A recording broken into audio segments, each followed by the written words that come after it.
बुढो नभई त मान्छे रहनै सक्दैन नि। बुढो त भइहाल्छ, तर 20-25 वर्ष पर्खिनुहोस् न। कतिपयलाई मेरो उमेरको चिन्ता छ, कतिपयलाई स्वास्थ्यको चिन्ता छ। स्वास्थ्यको चिन्ता त पोहोर म बिरामी थिएँ, पोहोर बिरामी थिएँ, अहिले बिरामी सिरामी छैन। अब मलाई बुढै देख्न मन छ भने त 20-25 वर्ष पर्खिनुहोस् न बाबा, पर्खिनुहोस् न। बुढो नभई त मान्छे रहनै सक्दैन नि। बुढो त भइहाल्छ, तर 20-25 वर्ष पर्खिनुहोस् न। किन हतार त? हतार गरेर हुन्छ?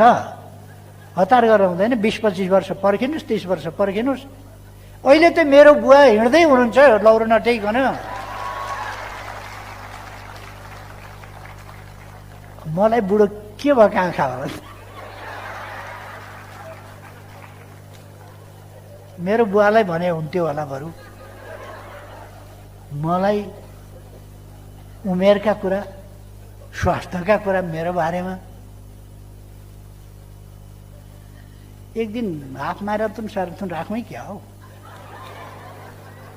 खैर